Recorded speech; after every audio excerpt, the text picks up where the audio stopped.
یہ national audio library for the blind کی آواز ہے۔ بسم اللہ الرحمن الرحیم۔ السلام علیکم۔ آپ سن رہے ہیں کتاب حماقتیں، تحریر شفیق الرحمان، آواز تحسین شفقت۔ مضمون نمبر 5، بلڈ پریشر۔ میرا بلڈ پریشر، شیطان نے پھر شروع کیا۔ درست ہے، مقصود گھوڑے نے پھر ان کی بات کاٹی۔ ہوا یہ کہ آج صبح جب میں اٹھ کر دیکھتا ہوں تو کائنات میرے لیے سنوری ہوئی تھی۔ سورج میرے لیے ضرورت سے زیادہ چمک رہا تھا اور اپنی چمکیلی اور سنہری شعاعیں براہ راست میرے واسطے بھیج رہا تھا۔ باغیچے میں لاتعداد پھول محض میرے لیے کھلے تھے اور پرندے صرف اسی امید پر سریلے گیت گا رہے تھے کہ میں سنوں گا۔ پھر ناشتے پر مجھے دنیا کی بہترین چائے ملی جو صرف میرے لیے دارجلنگ کی خوشنما پہاڑیوں سے چنی گئی تھی، اور دنیا کی تندرست ترین گائے نے اپنے لخت جگر منظور نظر بچڑے کو نظر انداز کرتے ہوئے میرے لیے دودھ کا ایک گلاس بھیجا۔ لاکھوں شہد کی مکھیاں مدتوں فقط میرے لیے محنت مشقت کرتی رہی تھیں، چنانچہ انہوں نے اپنی کاوشوں کا نتیجہ شہد کی صورت میں میری خدمت میں پیش کیا، جسے میں نے بڑی فراخ دلی اور خندہ پیشانی سے قبول فرمایا۔ ہم مقصود گھوڑے کے ہاں رات کے کھانے پر مدعو تھے۔ اس کا گھر ہمارے ہاسٹل سے 7 میل دور تھا۔ وہاں سے رات کے 10 بجے آخری بس چلتی تھی۔ ابھی 9:30 بجے تھے اور کھانے کے بعد باتیں ہو رہی تھیں، قنوتیت اور رجائیت پر بحث ہو رہی تھی۔ لیکن اس میں خاص بات یہ کیا ہے؟ ہر شخص صبح اٹھ کر سورج کو دیکھتا ہے، سب حسب توفیق ناشتہ کرتے ہیں، تم خامخواہ بڑھا چڑھا کر باتیں کر رہے ہو۔ بھلا آج تمہیں کون سی خوشخبری ملی ہے جو اتنے مسرور ہو؟ آج تو مجھ سا خوش قسمت تمہیں آس پاس نہیں ملے گا۔ آج میں نے 13,000 مرتبہ سانس لیا ہے۔ آج میرا دل 57,000 مرتبہ دھڑکا ہے۔ آج میں طرح طرح کے حادثوں سے محفوظ رہا ہوں۔ آج میں کسی موٹر کے نیچے نہیں آیا۔ آج مجھ پر کوئی درخت نہیں گرا۔ آج میں کسی شبے میں گرفتار نہیں کیا گیا۔ آج کسی نے میری جیب نہیں کتری۔ آج کسی لفنگے نے مجھے محض تفریحاً پیٹا نہیں۔ آج میں کسی پر عاشق نہیں ہوا۔ اور آج وہ اور بات ہے، یدی صاحب بولے، لیکن حساس شخص کبھی بھی مسرور نہیں رہ سکتا۔ میں نے ایک جگہ پڑھا تھا کہ رجائیت پسند وہ خوش فکرہ ہے جو شیر سے ڈر کر درخت پر چڑھ جائے، اور جبکہ شیر نیچے کھڑا اس کا انتظار کر رہا ہو، وہ آس پاس کے نظاروں سے خوب لطف اندوز ہوتا رہے۔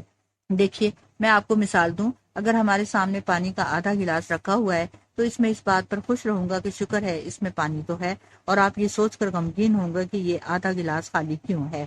مقصود گھوڑے نے کہا، دراصل ہم پریشان اس لیے ہوتے ہیں کہ آتی ہوئی مصیبت کو جلد از جلد رخصت کرنے کے بجائے اس کا استقبال کرتے ہیں اور اسے بیٹھنے کو کرسی پیش کرتے ہیں، اور پھر ہماری توقعات بے شمار ہیں اور ہم بے حد خود غرض ہیں۔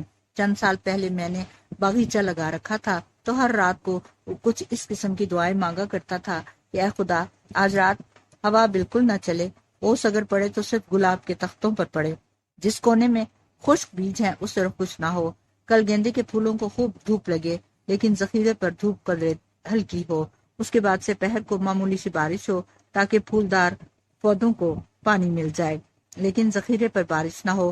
بڑی اپنا فلسفہ بیان کر رہا تھا۔ حضرات، میرا بلڈ پریشر، شیطان بولے۔ درست ہے روفی، مقصود گھوڑے نے پھر بات کاٹی۔ بات دراصل یہ ہے کہ حضرات سنیے، شیطان نے اپنا داہنا ہاتھ اٹھا کر زور سے نعرہ لگایا۔ دراصل میں بات یہ ہے کہ یہ کوئی نہیں جانتا کہ کب ایک اچھا بھلا مسخرہ قنوٹی بن جائے اور کب ایک روتا پیٹتا قنوٹی چھلانگے مارنے لگے گا، اس لیے یہ بحث ہی فضول ہے۔ اس قسم کا ایک قصہ میں سنانا چاہتا ہوں جس کا تعلق نہ صرف اس موضوع سے ہے بلکہ میرے بلڈ پریشر سے بھی ہے۔ شاید آپ نہیں جانتے کہ تقریباً سال بھر سے میں قنوٹی رہا ہوں، بالکل گیا گزرا قنوٹی، اور میرا بلڈ پریشر دن بدن بڑھتا جا رہا تھا۔ میں صبح سے شام تک فکر کرتا رہتا اور شام سے صبح تک، اگر کوئی فکر کرنے کی بات ہوتی تب بھی فکر کرتا، اور جب ایسی کوئی بات نہیں ہوتی تب اور بھی زیادہ فکر کرتا کہ ایسی بات کیوں نہیں ہے۔ پچھلے اتوار کو ڈاکٹر صاحب نے میرا بلڈ پریشر لیا۔ وہ بہت گھبرائے تھے کیونکہ بلڈ پریشر کا گراف اونچا ہوتا جا رہا تھا۔ 20-22 سال کی عمر میں بلڈ پریشر کا بڑھنا بہت خطرناک ہوتا ہے۔ یہ ایک ایسا فکر تھا جس نے میری زندگی تلخ کر رکھی تھی۔ نہ مجھے دنیا کی کسی چیز سے دلچسپی تھی اور نہ جینے کی کوئی تمنا۔ میرا یہی خیال تھا کہ بیزاری بڑھتی جا رہی ہے اور میرا بلڈ پریشر بھی بڑھتا جا رہا ہے۔ لیکن دفعتاً سب کچھ بدل گیا، حالات بدل گئے، دنیا بدل گئی۔ کل صبح سے میری زندگی میں حیرت انگیز تبدیلیاں آئیں۔ مجھے اتنی امیدیں اور مسرتیں ملی کہ اب یہی جی چاہتا ہے کہ ناچنے لگوں۔ بھائی خیال رکھنا کہیں بس نہ نکل جائے، میں نے آہستہ سے کہا۔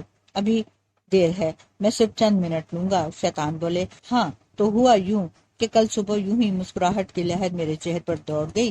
میں کپڑے پہننے میں ہمیشہ لاپرواہی سے کام لیا کرتا تھا۔ پتلون کسی سوٹ کی ہوتی تو کوٹ کسی اور سوٹ کا اور ٹائی کسی اور رنگ کی، لیکن کل صبح میں نے نہایت اچھا لباس پہنا۔ تمام کپڑے ایک ہی دوسرے کے مطابق تھے۔ کالج جاتے وقت میں نے ایک عجیب سی بات محسوس کی۔ مجھے یوں محسوس ہوا جیسے میں اس سڑک کو پہلی مرتبہ دیکھ رہا ہوں۔ میں نے کئی نئی عمارتیں بھی دیکھیں، بہت سی نئی دکانیں اور نئے اشتہار نظر آئے، کئی نئے چہرے دکھائی دیے۔ شاید تمہیں یاد ہوگا کہ میں نے ہمیشہ سائنس کی برائی کی ہے اور کئی مرتبہ یہ بھی کہا ہے کہ شاید میں سائنس پڑھنا چھوڑ دوں، کیونکہ یہ مضمون مجھے بے حد خشک اور مشکل معلوم ہوتا ہے۔ لیکن کل مجھے محسوس ہوا کہ لیکچر روم میں جو بڑے بڑے چارٹ آویزاں ہیں وہ بالکل آسان ہیں۔ پروفیسر صاحب نے جو کچھ بورڈ پر لکھا ہو نہ صرف وہ آسان تھا بلکہ دلچسپ بھی تھا۔ پھر میں نے اپنی ہم جماعت مس ہدہد کو غور سے دیکھا۔ سال بھر کے بعد مجھے دفعتاً معلوم ہوا کہ اس کی شکل بالکل معمولی نہیں بلکہ بہت ہی معمولی ہے، اور صبیحہ کے مقابلے میں تو وہ کچھ بھی نہیں۔ میرے خیال میں مقابلے کا سوال ہی پیدا نہیں ہوتا۔ نہ جانے اس کا خیال مجھے اتنے دنوں سوار کیوں رہا۔ میں نے دل کھول کر اپنے اوپر لعنت بھیجی۔ آئندہ اگر کبھی مجھے اس بات سے کچھ فرق پڑتا ہو تو دیکھ پاؤ، تو جو زور کی سزا وہ میری سزا۔ خیر اس کے بعد پریکٹیکل شروع ہوا۔ جو آلے اور اوزار مجھے زہر دکھائی دیتے تھے وہ کچھ اتنے برے معلوم نہیں ہو رہے تھے۔ پہلے تو میں پریکٹیکل خود کرتا ہی نہیں تھا، کل میں نے اسے اپنے ہاتھوں سے کیا اور مجھے سائنس اس قدر دلچسپ معلوم ہوئی کہ اب میرا ارادہ ہے کہ MSc کر کے ریسرچ کروں۔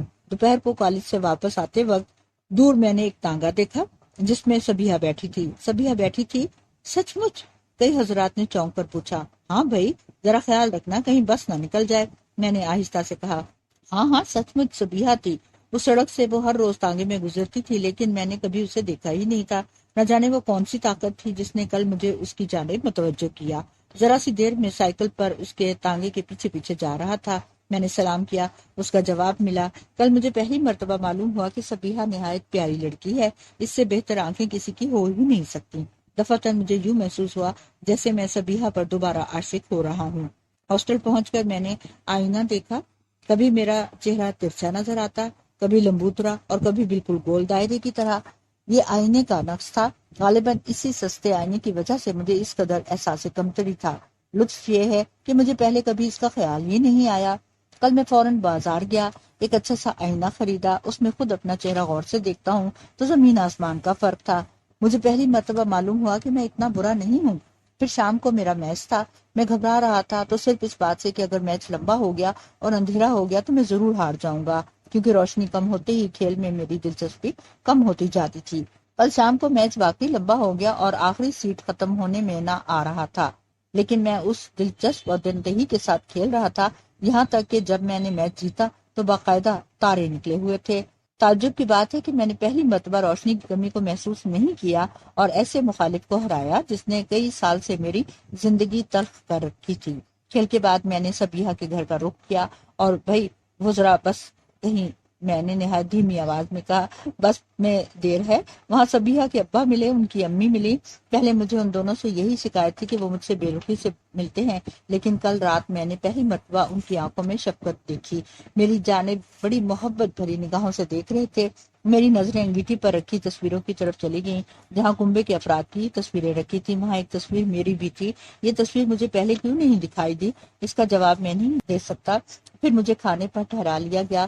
دسترخوان پر صبیحہ ذرا دور بیٹھی تھی، اس کا چہرہ لال بھبکا ہو رہا تھا، بری طرح شرما رہی تھی۔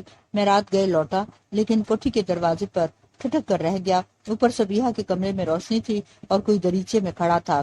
اس سے پہلے بھی میں کئی مرتبہ رات گئے ان کے ہاں سے لوٹا تھا۔ صبیحہ کے کمرے میں روشنی بھی ہوا کرتی تھی اور شاید وہ دریچے سے مجھے دیکھا بھی کرتی تھی، لیکن کل رات پہلی مرتبہ مجھے اس کا احساس ہوا۔ اور جب میں واپس لوٹا تو چاند مسکرا رہا تھا، تارے مسکرا رہے تھے، دنیا مسکرا رہی تھی، میرا رواں رواں مسرت سے ناچ رہا تھا۔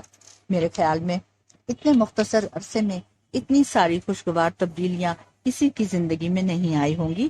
پرسوں میں ایک چڑچڑا اور بیزار لڑکا تھا جس کی زندگی کا مقصد صرف خودکشی تھا، جس کے بلڈ پریشر کا گراف دن بدن اونچا ہوتا جا رہا تھا، لیکن کل قسمت کچھ ایسی مہربان ہوئی کہ سب کچھ بدل گیا۔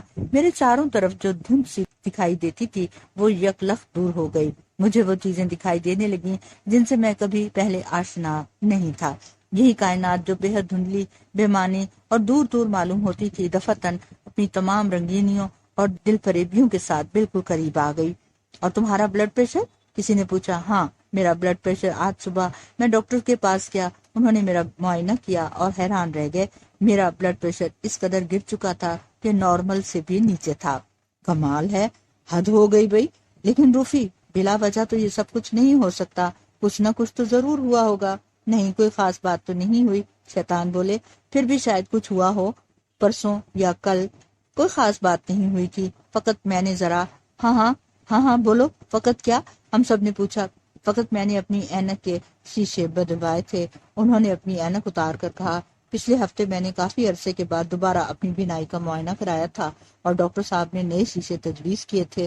یہ نئی اینک میں نے کل صبح سے لگانی شروع کی ہے۔ ہم سب لا حول ولا قوت پڑھتے رہے اور اٹھے اور بڑی پھرتی سے سڑک پر پہنچے۔ آخری بس نکل چکی تھی۔